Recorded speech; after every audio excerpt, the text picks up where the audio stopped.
All right, in question 2 of lesson 5, the labor market for physicians, there's 2 parts to this question. This one, you can click on these links to get the answers to these answer boxes. What I'm going to do is I'm going to get them down here and demonstrate how to do the second problem. In it, the data from this fictional study are presented in the table located at the bottom of this problem. It provides COVID-19 test results of white and black individuals who are randomly selected for the study. Copy this data, including the names of the variables, into cells A1 to C105 of an Excel worksheet, and then follow the instructions below. I'm going to come down here and grab the data. When you're copying data from Excel, make sure you grab the data in the table and then something outside the table. So I'm grabbing part of this phrase down here. So I'm going to right-click copy. I'm going to come over here. I'm going to right-click in cell A1, and I'm going to choose match destination formatting. The first one is not a variable. This one is a synonym for the name of this person who happens to be black and is negative for COVID. This is a synonym for the second person in the study, et cetera, right? So this column A is not a variable. The test results are a variable because the outcome of the test, negative or positive, varies from person to person in this randomized study. The values in the third column are variable because they vary from person to person. Okay, so the data is in cells A1 to cell C269. So here's A1. The values or the names of the variables are in row 1. So employee ID is in cell A1. The final observation of race is in C269, right? C269. Then I can delete that thing right there, right? Now what I want to do is I want to highlight this data and I want to go to Insert. I want to click on Tables. I want to choose Pivot Table. So the data is in cells A1 to C269. We just verified that. I'm going to change it to existing worksheet. And I'm going to choose E1 to put the pivot table in. I'm going to click this little box right here. You see that little blue down arrow button. I'm going to click OK. I need race in the rows of my pivot table, and I need outcome of the test in my columns. So I'm going to pull race down here to rows, and I'm going to pull the test results into columns. And then I'm going to double check something real quick. We have black, white, and then we have negative and positive. Now, if I choose employee ID, what happens is because this is a column of numbers, the default for Excel is the sum, but we want to count.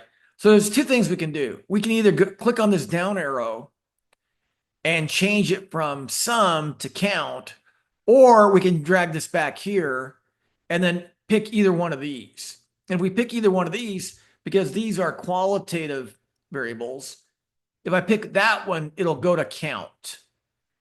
So now I got the frequencies, right?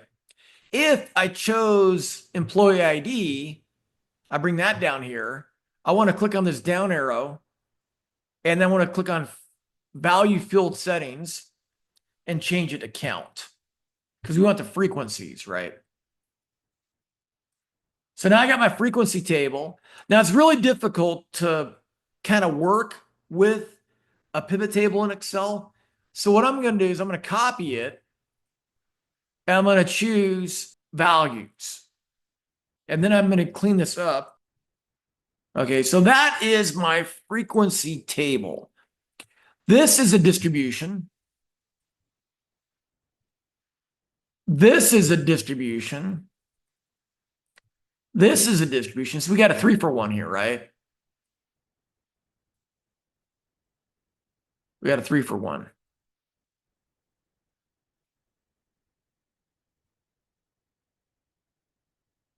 Now I'm also going to copy this. I'm going to paste it down here. And I'll do that 3 times, and you'll see why in a second. Okay, this very first one are frequencies. This is going to be the joint probability table. This is going to be a conditional probability table with no row total. So I'm going to get rid of the row totals here. And then the final one, I'm going to get rid of the column total, right? I'm going to get rid of this column total here. And then I'll move it up. I'm going to delete the numbers inside these.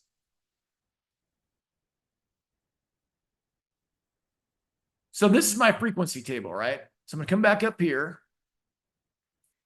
What does this 85 mean? Well, that means there were 85 people in the survey who were Black and tested negative. The number of people in the survey, in the study, who were Black and tested positive was 27. This is the total number of Black people in the survey, and that's 112. And it's just a sum of these two, right? Okay, so how many were white and tested negative? 130. How many were white and tested positive? 26. How many white people in the survey? The sum of those two numbers, right? 130 plus 26. That's 156. How many people were negative in the study? 85 plus 130, well, that's 215. This number here, right? And then how many people tested positive in the study? 53. And then how many people total in the study? That's 268. All right, now we want to use these frequencies to calculate the joint probability table.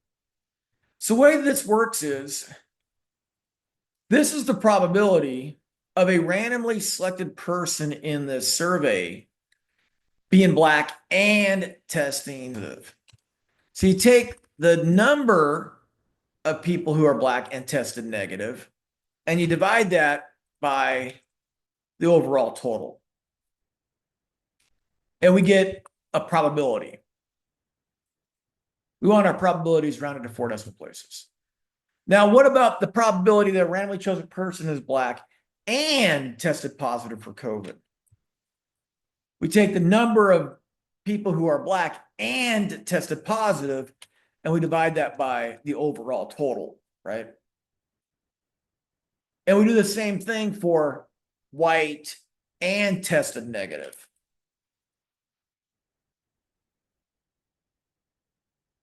And then we do the same thing for white and tested positive. Okay, so let me go ahead and reduce all these numbers. I'm going to do it in one big fell swoop.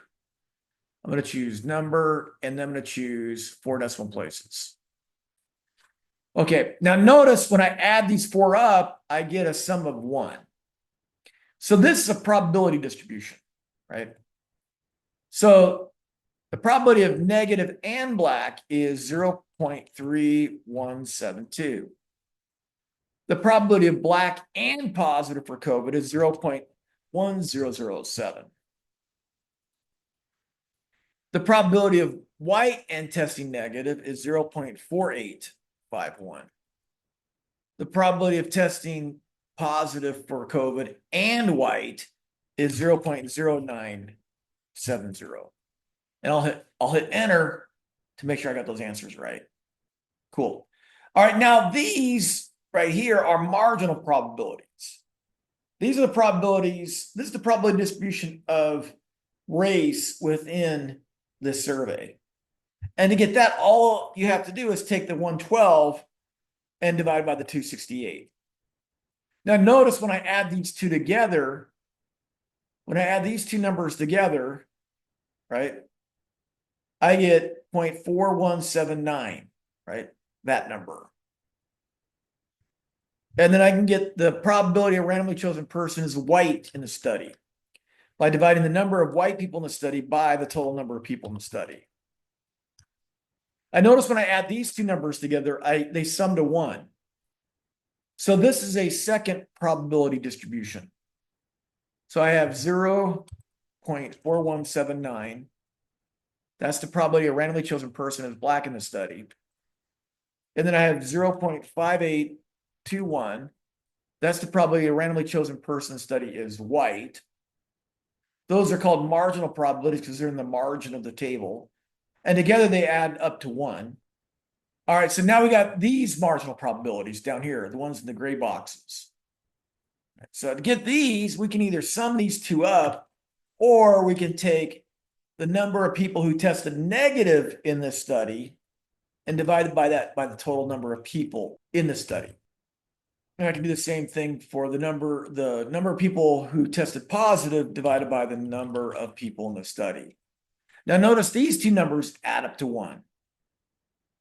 These two numbers add up to that. These two numbers add up to that. So this right here is a probability distribution, right? The numbers in gray are a probability distribution because they add up to 1, right? So this right here is 0.8022. And this right here is 0.1978. Again, these four numbers add up to 1. These two numbers add up to 1. These two numbers add up to 1. And this right here is 1.000. Now, the next thing we're going to do is we need to calculate the conditional probabilities. And notice we have totals for white people in the survey, and we have a total for black people in the survey. So these are conditional on race. We want to know the probability that there's a negative test result given the person is black. And the way you do that is you take the number of people who are black and tested negative for COVID, and you don't divide that by the overall total, you divide that by the number of people in the survey who happen to be black, right? So this number and that number are two different things, aren't they? This is a probability of black and negative. This is the probability of negative, testing negative for COVID, given the person is black. This is the probability of testing negative for COVID, given the person was a person in the study. We ignore the race, right? Now notice these two things kind of are close to each other, right? They're not equal to each other. If race and test results were independent, we'd expect this number and that number to be equal to each other. But that's not the case here. So the fact those two numbers shaded in gray are different implies there's a difference, a dependency. Testing negative depends on the race of the person. Okay, so what this is here is it's the probability of positive, testing positive, given the person is black. We take the number of people who are black and tested positive for COVID, and we divide that by the number of people who are black in the survey. And then notice when we add these two together, we get 1. So this sum here is equal to 1. This right here is a probability distribution. So far we have 1, 2, 3, 4 probability distributions. This should be 1 here. I can sum that, right? Or I can sum these 4 and get 1. Or I sum these 2 to get 1. So no matter if I sum this, or that, each time I'll get 1. When I sum this, I get 1. Okay, so now we're going to calculate the conditional probabilities for people in the study who are white. So we want to take the number of people who are white and tested negative, and we want to divide that by the number of people in the study who are white. And we're going to do the same thing for the number of people who are white and tested positive, right? We're going to divide that by the number of people who are white in the study. And again, when we add those two together, we get 1. So this is equal to the sum of those two. So we have another distribution. These two are probabilities of negative. That's the probability of negative given the person's black, and this is the probability of negative given the person's white. And notice that this value is in between these values. So this is a weighted average of these two. Now this is closer to that percentage. Why? Well, that's because there's just more white people in the study than black people. So that's why this is really close to that. All right. So this, again, is a weighted average of these two numbers. Okay, so let me fill that information.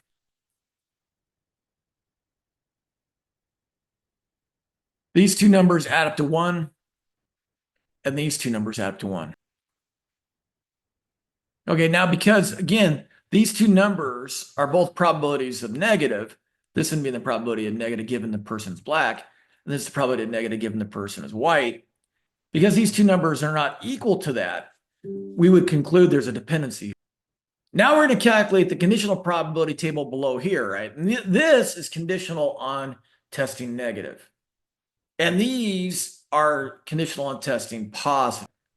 Because we're going to be dividing these joint frequencies by the total number of negatives. To calculate this, we want the number of people who are black and negative, 85. And we're going to divide that by the number of people who are negative for COVID. And this right here is going to be the number of people who are white and tested negative, 130. And we're going to divide that by the number of people who are testing negative for COVID. And notice that these two numbers add up to 1.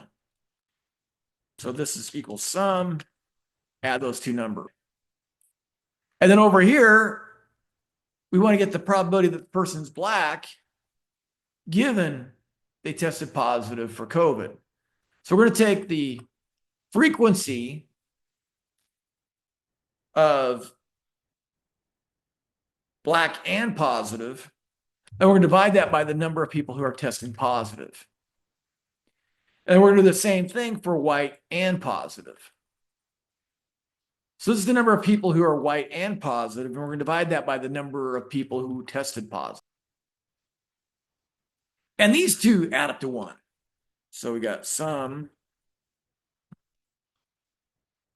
and we got 1. How many probability distributions do we end up with? One frequency table generates how many probability distributions? 1, 2, 3, 4, 5, 6, 7. So this right here is 0.3953. This is 0.5094. This is 0.6047. And this is 0.4906. These two add up to 1. And these two add up to 1. Okay, so this is the probability of black given the person tested negative. And this is the probability of white given the person tested negative. Now, when we compare this to that, this is the probability of black. This is the probability of black given tested negative. Kind of close. And this right here is the probability of white given negative. And this is the probability of white. So this number is pretty close to that number. And this number is pretty close to that number too, right? They're really close. So although they're not equal, they're really close. Statistically, if we do a hypothesis test, this difference might be insignificant. But when we're looking at probability theory and the definition of independence, this has to be equal to that for us to conclude independence. This number is really close to that number, and this number is above the two. So what this is right here, it's the weighted average of these two numbers. Now, why is it so much closer to that? Well, look at the number of negatives versus the number of positives. This has a much higher weight than that. So we end up with a number here that is really close to that. This number isn't very close. Now, notice that this number and this number sandwich that number. And this one is much closer to that one. Why is that? Well, look at all the white people that are negative and look at the very few people that are positive, right? So it makes sense that this number is really close to that number. Okay, so let's use this information to answer the questions below. How many individuals in the study tested positive for COVID infection? So positive, we have 53. How many individuals in the study are white?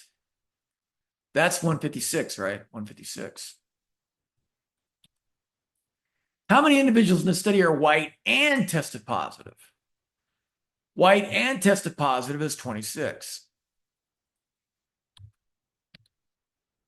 How many individuals in the study are black and tested negative? 85 are black and tested negative.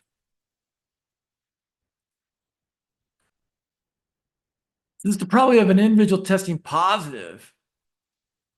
We got to go find it. So up here we have probabilities, right? The joint probabilities.